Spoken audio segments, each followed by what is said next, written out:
My presentation is about Samuel Clemens' time in Nevada Territory. It was a pretty transitional and developmental time for him. He'd not really had a whole lot of writing like going on for him. He'd done some back when he was working for print shops in the East Coast and stuff and found moderate success there, but he'd stopped when he went back to Missouri to be a riverboat pilot. Um, so when he was coming into Nevada, he was just coming off of his really terrible time in the militia, um, in a really weird place of where he was a Confederate and Southern sympathizer, but pro-Union, and was really struggling with that whole, Civil War situation that was going on. And so his brother inviting him to go with him to Nevada was the kind of fresh start and distance that Samuel Clemens was needing and looking for at the time. So he packed up and left with his brother on July 18th, 1861. They got there about 20 days later in August. Sam worked for his brother as assistant secretary. I think the technical documents in the state of Nevada say from 1861 to 1862, but by February he was submitting letters to the Virginia City Daily Territorial Enterprise, one of the larger newspapers in the area, under the pseudonym Josh. For whatever reason, that clicked with him, something that he enjoyed, and in the summertime he asked his brother for a recommendation for a full-time position at the newspaper, and then in the fall they actually offered him a position as an editor, which he wasn't prepared for but accepted anyway, which was a brilliant move on his part because it gave him the opportunity and the freedom to really pursue his flavor of writing. He ended up, he ended up writing, he covered a lot of things. Like he covered the legislature meetings. So he was like the on-scene reporter for the territorial legislature. He covered local events, balls, mishaps, legal proceedings, stuff that happened in the courts. But he also had a bit of a free pen when it came to editorials, and he was able to publish stories that weren't quite true, some of which were good and beneficial to his future career, and some of which were not. So one of his more successful ones was published in November of 1862, so shortly after he had started working at the newspaper, and in it he describes a petrified man that had been found down at the end of some valley, and claimed that when people discussed it as a work of fiction, that it was meant to satirize one of the judges in the region and to poke fun at people who were so gullible as to believe everything that they read. It was one of his more popular pieces, even though it wasn't real, and it was picked up by a couple newspapers in San Francisco and reprinted. In 1863, he's employed now, he's having a good time, he's found a stride. In 1863, on January 10th, this is a pretty unremarkable, if you go through and you read his writings, this is a pretty unremarkable little bit. It's fun and lighthearted. He reports on a charity ball held by the wives of the legislatures in Carson City, that was meant to raise funds for the U.S. Sanitary Commission. The U.S. Sanitary Commission was a group. It was meant to raise money and support Union soldiers injured in the Civil War, and it became very fashionable, especially in the West, where there was quite a lot of money floating around and not a whole lot to do with it, to have fundraising type events. And these ladies got up this ball, and Sam Clemens reported on it, making lighthearted fun of their dresses and how impractical they were, and they became more disheveled as the night went on. And it was a lighthearted piece of fun. It's largely unremarkable, but it ties into a later event. He makes an inappropriate comment that ultimately ends up assisting in his quick removal from Nevada. So it's important to note that this was early January 1863 that this event happened, and he wrote his first piece about it. 1863 is extremely significant for Mark Twain in Nevada because it was on February 3rd that the pen name Mark Twain was used for the first time ever.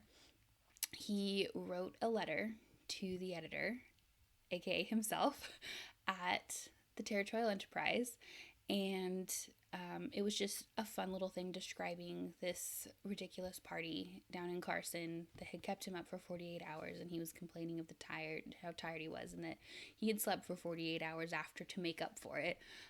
Really lighthearted piece, nothing serious at all, but it was the first time that he signed the name Mark Twain.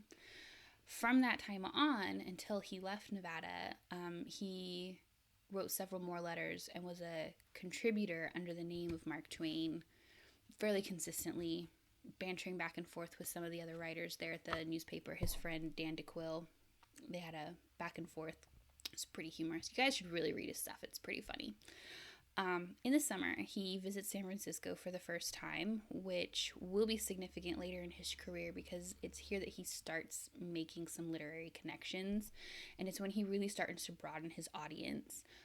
A couple of his items had been picked up and republished in the local regional newspapers, and it's after this that he starts to become a regular contributor to a literary journal, I think, in San Francisco. And it starts to give him a more national audience, which is important when you're going to be a writer. In October, we have an example of one of his imaginary news pieces that kind of bites him in the ass, where his Petrified Man was a more popular piece. He wrote one that was like a bloody massacre near Carson. So, real eye-catching title. You read through it, it's pretty gruesome. It's gross. It details about a man who kind of cracks and scalps his wife and 9 children and kills himself. And it caused a pretty big uproar. It was pretty gruesome and people didn't like that. And then when they found out that it was false, imaginary, and not true in any way, there was a greater outcry about the believability, the truthfulness of the newspaper that he worked for. So people were accusing him of lying. People were saying that the newspaper was no longer trustworthy. A lot of people canceled their subscriptions. Some other newspapers had picked up the story and printed it as factual, and they were outraged. So it was kind of a big deal and potentially a learning point, I think, for him of what he could and couldn't get away with literarily. Like, as a reporter, as an editor, technically he was supposed to be factual, and so while he could imbue his editorial pieces and the letters that he submitted and stuff with humor and wit and satire, it was a little bit more difficult when technically reporting on news to get away with something so gruesome and heinous. However, he didn't quite learn his lesson, as we will find out. Another significant moment in his life occurred late November, December, where the humorist Artemus Ward came to Virginia City to do a lecture, and he was only supposed to stay for a week. He ended up staying for 3 weeks, and him and Mark Twain, Samuel Clemens, Mark Twain, really hit it off.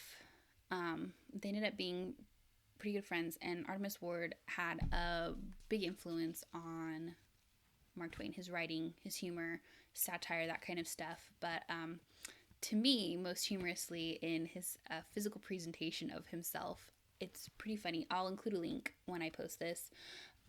You can go to the marktwainproject.org, I think, and there's a section, I'll try to link directly to the page, that has a whole bunch of photographs of Mark Twain through time, and then significant people that come up in his letters and in his writings and stuff that were important in this time period. So, his brother, the governor of Nevada Territory, his sister-in-law, his niece, the folks that he worked with, his boss, John Goodman, and his author buddy, Dan DeQuille. pictures of all these people. Well, there's a picture of Artemis Ward as well. And so you can see as you go through time, Mark Twain had a particular look leading up to this interaction with Artemis Ward, and it was not the one you're used to with the big mustache. He actually had big fat sideburns in up to 1863, and then he met Artemis Ward at the very tail end of 1863, left in about 1864, and a photograph from 1865 shows him with a distinct change in look of where the sideburns are gone and the large mustache has made its appearance on his face. If you scroll a little bit farther down, you see a portrait of Artemis Ward looking distinctly the same. And so I think it is safe to say that part of Artemis Ward's influence was not just on his writing, but in his presentation and transformation from Samuel Clemens into Mark Twain. Just fun, interesting little thing to note there. We move into 1864. Early on, there's not a whole lot of going on, not too much opportunity for Twain to create scandal with his false lies. Because he's covering the legislature for much of the early part of the year. Things proceed as normal, and then shit kind of hits the fan, and it's kind of his fault. So this guy named Gridley, he owned a grocery store in the town of Austin, Nevada. He bet a guy there. They had political Republican bet, my guy's gonna win, your guy's gonna win, whoever loses carries this 50-pound bag of flour up Main Street, which I was gonna say, if you've ever been to Austin, you guys have never been to Austin. My dad lives there. Austin is directly uphill, so carrying a 50-pound bag of flour up Main Street is literally carrying it up a mountain. So, not an insignificant challenge. Well, Gridley lost the bet. He carried his sack of flour up, and when he got to the north side of town, east side of town, the upper part of town, literally physically upper part of town, he said he didn't know what to do with it. He didn't need this bag of flour, what to do with it. So they told him that he should auction it off and donate the proceeds to the Sanitary Commission. Hey, it's pretty trendy to raise money for them. So he did. He sold it $250 to some gentleman, and when he asked where the gentleman wanted it, the gentleman said, I don't really want it, auction it again. And it started this cascade of fundraising with this single bag of flour. Twain heard about it in Virginia City, and fun fact, him and Gridley had actually been friends at school in Hannibal, so he thought it was really cool. It's his pal, and it was a fun story, so he invited Gridley to bring his flour sack down to Virginia City and auction it off there to raise more money. It was a little bit of weak showing when he got there. They got there late. Word hadn't quite spread yet, and so there wasn't too much going on. The next day, they had hyped it up, got a big crowd, and then they abandoned them. They paraded down Main Street, which is really called C Street, over the hill, down into Gold Hill, auctioned it in Gold Hill, kept going to Silver City, auctioned it in Silver City, kept going to Dayton, auctioned it in Dayton, kept going. And so they did this like loop around the district where they kept auctioning and auctioning and auctioning. And by the time it got back to Virginia City was in such a competitive spirit, so annoyed that the first time the sack had been auctioned in their town, that they had underbid Austin, that they underbid Gold Hill, that they wanted another go at it, and ended up auctioning off the same sack of flour for $13,000. So all in all, a very successful fundraiser. Gridley would go on later to carry it into California, Sacramento, San Francisco, fundraising all the way, and I think by the time it was all told, they raised over $300,000 in money in their time. So like, I'm not good at inflation, but just imagine how much that is nowadays. So a very expensive sack of flour. The sack of flour arrived May 16th and toured the district. Arrived May 15th and it toured the district on May 16th. And Mark Twain writes an editorial about the event, documenting what's going on. Oh, we did this and we did this, and here's the money that was bid, and blah, blah, blah, blah. And at the tail end of it, he inserts a comment, and it says that The sack of flour did not go to Carson City because there was a rumor that the money raised by the ladies' sanitary ball the previous January was not going to go to the Sanitary Commission, but that it was going to be redirected into a miscegenation society somewhere back east. At this time, this was a pretty poor joke. Miscegenation refers to the intermingling of races, and at the time, that was obviously a very taboo subject, a very taboo idea. And so this little joke that he dropped in created quite a ruckus, especially with the ladies who held the ball and were donating the money. So the very next day, they had written to the newspaper complaining, rightfully so, I think, that, they should not have people making jokes out of what they were doing. And of course, at the time, should not be making miscegenation jokes about what they were doing. Twain has, and he demonstrated it earlier in Nevada and throughout his time in Nevada, and it really comes to a head here. He's a little bit of a coward, and he's a little bit of an egoist, and he's really, really bad at admitting when he's wrong, especially publicly. So when this happened, he had gotten into a bit of a word war with an editor at a rival newspaper, the Union News, and over the flour sack. This flour sack was a catalyst for a whole bunch of junk. So the Union newspaper outbid the Enterprise newspaper in this war for the flour sack, and then supposedly they weren't going to pay. Mark Twain called them out, and then it got back and forth, and then ultimately, as a challenge to his honor, even though it really wasn't, he challenged this guy Laird to a duel, which was illegal in Nevada at the time, and Laird kept trying to put him off, and Mark Twain kept pushing it because it was an affront to his honor. And then the miscegenation hoax, and the ladies were calling for the name of who wrote it. And through all of this, of course, his sister-in-law, the wife of a Republican government official, part of the group of women who had put on this ball, is being ostracized. He writes a letter to her. And admits that he's in the wrong. He says, I was the one who wrote that. I know that I'm in the wrong, but I can't say that because I'm in this grievance about manly honor with this dude, and if I admit to being a lying creep, that's not very honorable, and so I can't say I'm defending my honor if I'm not actually behaving honorably. So there's no way I can possibly confess to being the person who wrote this joke. And he goes on to claim that he was drunk when he wrote it, and he never meant to publish it, and then it was left on the table, and somebody else picked it up and published it without his knowledge, and he didn't know anything about it until the outcry. He's very good, and you'll see this in his book Roughing It, which covers this period of his life as well, his journey west, his time in the West, California, all that stuff.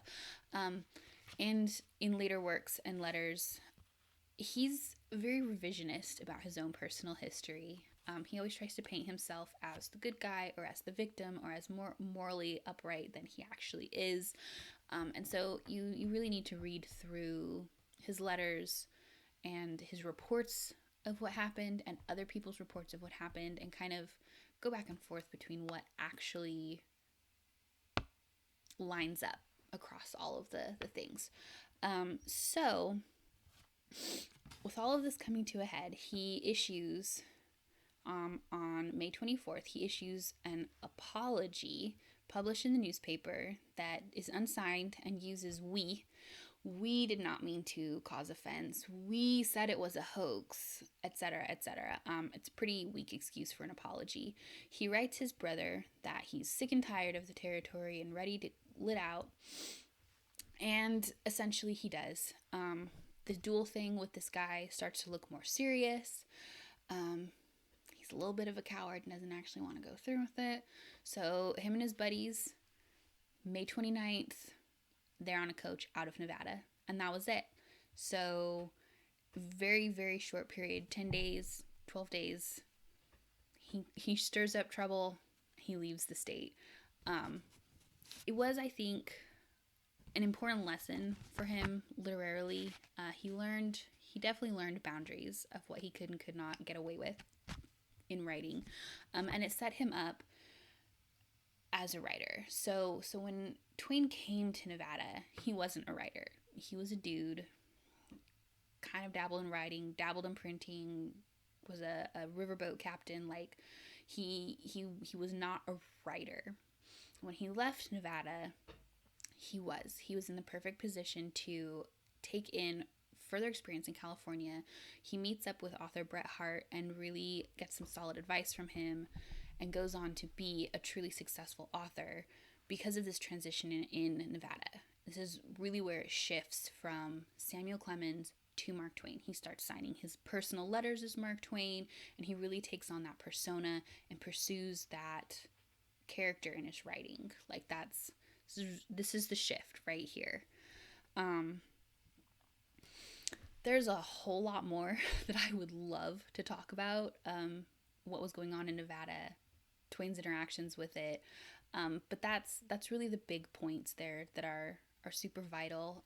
He has a political shift in there where he comes into the state very vocally Confederate, pretty awkward for his Unionist Republican government official brother.